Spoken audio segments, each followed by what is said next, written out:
Good morning. I haven't been on in a while. I'm sitting at home. Rain's kind of put things on the damper. Haven't been working, but I had the chance to go pull a beam. I hadn't been pulling in a while. I've been staying inside the state, doing other things. I had a chance to go pull a beam. I haven't been in the E-log system, I guess, more than 60 days, over 60 days, and I was told I wasn't qualified.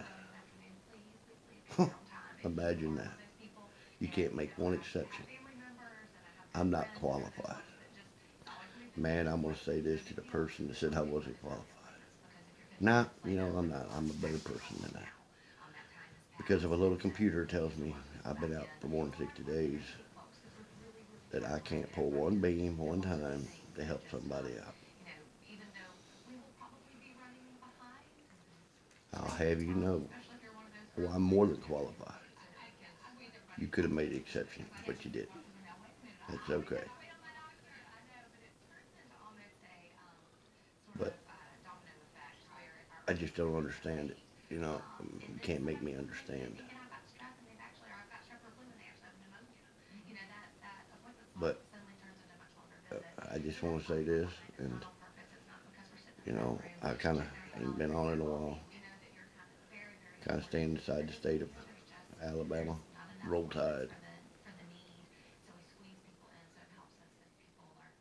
I'll probably never pull another oversized load because I'm not qualified. Mm, damn, it just hurts. Maybe I'm not, but I will say this: neither are you. You sit in your little office, pushing a pencil, in your little bitty two-story high-rise, and you dictate that I'm not qualified. I'm not giving any names. Anytime you want to pull a load up against me, I'll show you how qualified I am. Could have made the exception. Kind of enjoyed it, went back and pulled one beam. Not on a permanent basis, but just to help out.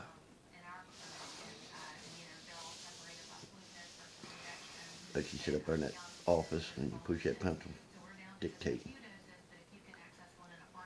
That's fine. I'm more qualified than some of the people you got out there on that crew. Way more qualified. But I don't kiss the butt that they do.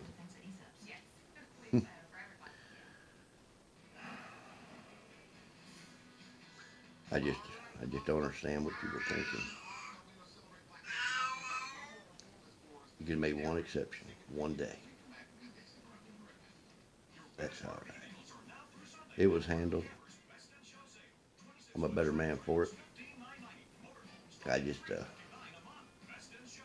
can't understand why there's people in Washington and these companies working in offices, dispatch, that the only time they see a big truck is when they step out the door and look out in their yard.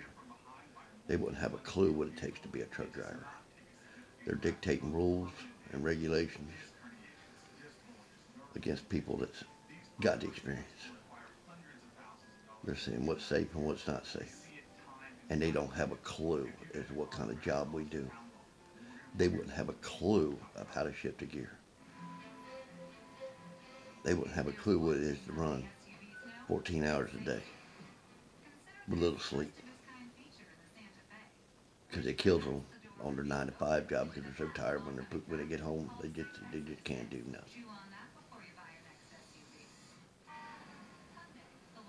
I think it should be a mandatory hiring requirement that everybody that works in dispatch safety has at least 6 months behind the wheel or with a driver that's experienced. And then you can tell me if I'm qualified because of your little computer. I just will say this: I'm a better man than you are. Step out of that office and get in my office one time, and you'll see what I deal with. But that's all right. I want to send a shout out to Rerun, all the Alabama State Troopers, and everybody. I do miss you guys, but I enjoy what I'm doing. I'm staying close to home with my wife. But I will say this, I am qualified. So keep pushing your pencil. Sit behind your little desk and dictating rules and regulations. But you don't have a clue what they mean. You just see them on paper. I still believe to this day, everybody in an office that sits up there and pushes a pencil or looks behind a computer should know what we go through. And you should ride with the driver, or you should have your CDL. But trucking companies won't see it that way. So you sit up there and say, I'm not qualified. All I can say, you just don't know. So won't you be a man and hop behind the seat and get in that jump seat and take a ride with a truck driver one time. And you'll see what we go through.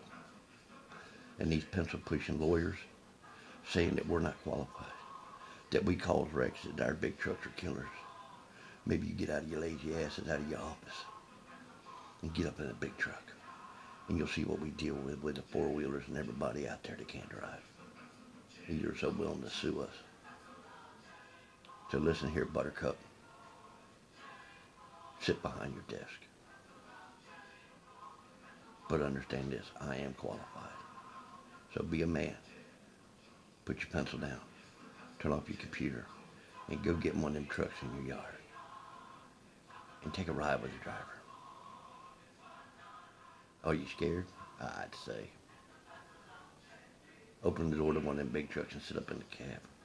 And see what we have to do. But on that note, I'm going to leave it. I just want to shout out all the drivers out there. Excuse me. All the families out there. Give a shout out. Y'all stay dry. You stay safe. Don't let dispatch push you. If it's snowing outside and you feel it's dangerous, you park your truck. Tell them to kick your rear end. If they want that load delivered, tell them to get their dispatcher butt out there in the tractor and come pick up the load. But don't let them push you around. I'll be back to work next week. So y'all have a good day. God bless. May the good Lord take a liking to you. You take care of yourselves. Zigzag out.